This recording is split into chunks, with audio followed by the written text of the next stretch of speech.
வணக்கம். மதிமா யூடியூப் உங்களை அன்புடன் வரவேற்கிறது. இதுவரைக்கும் எங்களோட சேனலை சப்ஸ்கிரைப் பண்ணாதவங்க சப்ஸ்கிரைப் பண்ணுங்க. வாங்க நிகழ்ச்சிக்கு போகலாம். நம்ம வாழ வைக்கும் சாமியெல்லாம் வாயார பாடுங்கடி. நம் நாடு செழிக்க ஒரு உண்மையான மக்கள் தொண்டன் தேவை. ஓஹோ, என்ன கியூவில நிக்க சொல்ல? நீ யாரு? அந்த நூத்துக்கணக்கானவங்களை நானும். கடை என்னது? சட்டம் பொதுவானது. அது சரி, லட்சாதிபதி. லட்சாதிபதியா இருந்தானா பிச்சாதிபதியா இருந்தானா? ஏன் சார், இந்த ஏழைகளுக்கு ஒரு நியாயம், அந்த பணக்காரர்களுக்கு ஒரு நியாயமா? குடிய கொடி என்ன பெரிய நியூசன்ஸா போச்சு. உன்னை நான் பிறகு கவனிச்சுக்கிறேன். இந்த மாதிரி ஆடு ஊருக்கு ஒருத்தர் இருந்தா போதும், நம்ம நாடு உருப்படும். சண்டையா பார்க்கணுமா?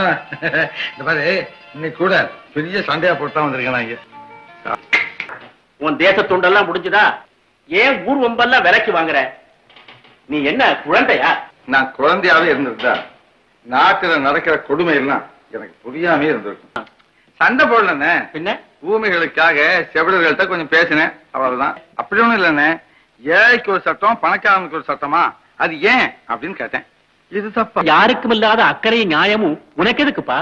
இப்படியே எல்லாரும் கடமை மறந்துட்டா அப்புறம் எப்படின்னு இருட்டுக்குள்ளேயே உட்கார்ந்துக்கிட்டு மத்தவங்களை திட்டதை விட அந்த இருளை போக்குறதுக்கு தீபத்தை ஏற்றி வைக்கிறாங்களே, அவங்க தானே நாட்டுக்கு தேவையானது.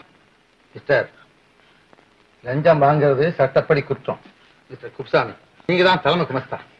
எல்லாருக்கும் பாடமா இருக்க வேண்டிய நீங்க இப்படி செய்யறது என்ன நியாயம்?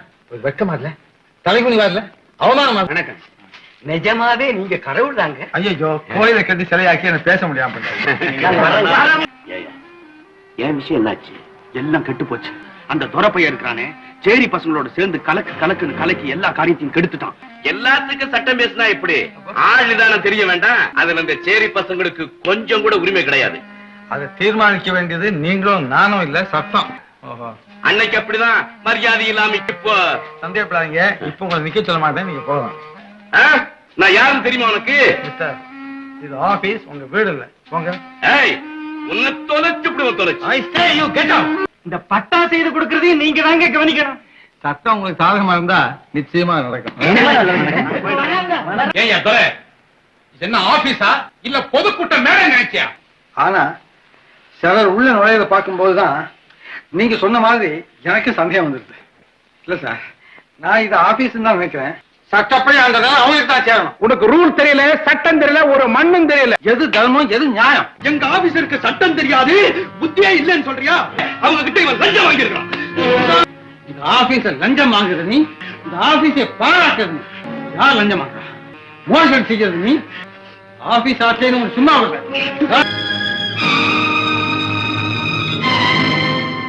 இன்னும் எத்தனை நாளைக்கு இது நடக்குதுன்னு பாக்குறேன். நான் ஒரே ஒரு குற்றம் தான் செய்திருக்கேன். நீதிக்கு பயந்து ஒழுங்கா வேலை செய்தேன். அநியாயமான பணக்காரனுக்கு தலை வணங்கவே நானும் வணங்க தயாரா இருக்கேன்னு. தவறா இருந்தாலும் நேர்மையான பிச்சைக்காரனுக்கு நான் தலை வணங்குவேன். பாவிகளுக்கு துணை போவதில்லை பெருமை இல்லைன்னு, தியாகிகளோட வழி நடக்கிறதுலதான் பெருமை எல்லாம் இருக்கு. இவன மாதிரி தேச தொண்டர்களுக்கு இந்த உலகத்திலேயே நல்ல இடம் கிடைக்காது. பெத்தவங்க பாராட்டினா தான் மத்தவங்களும் பாராட்டுவாங்க, தெரியுமா?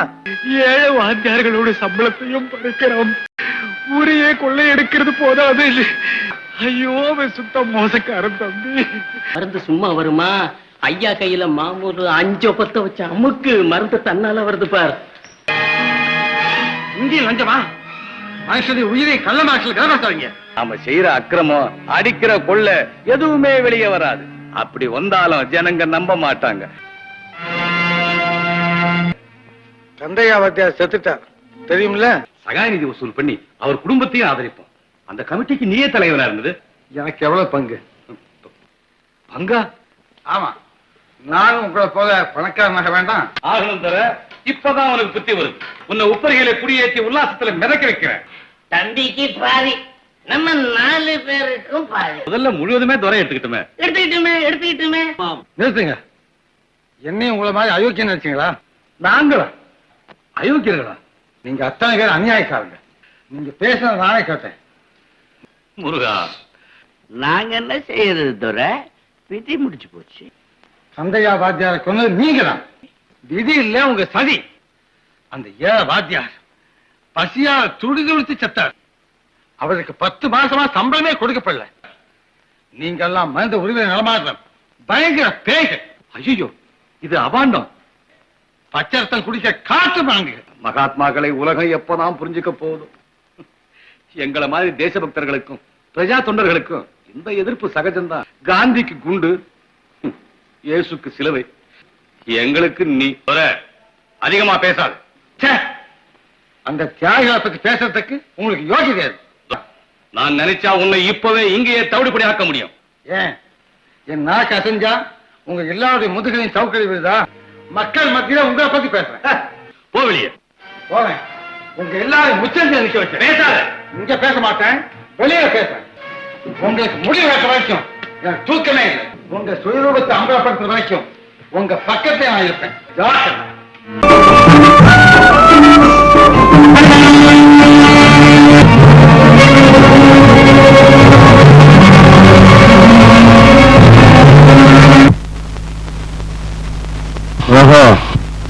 எந்த தியாகத்தையும் செய்ய பாண்டவர் வந்தவன் தானா? ஏய், 100 என்ன 1000 என்ன லட்சம் பேர் கூட்டி வந்து படம் எடுத்தாலும் இந்த மண்ணிலேருந்து என்னை பிரிக்கவே முடியாதா? இங்கு மட்டும் இல்ல, எங்கெங்க உழைக்கிறவன் இருக்கானோ அங்கெல்லாம் ஒழிச்சுக்கிட்டே தான் இருக்கும்.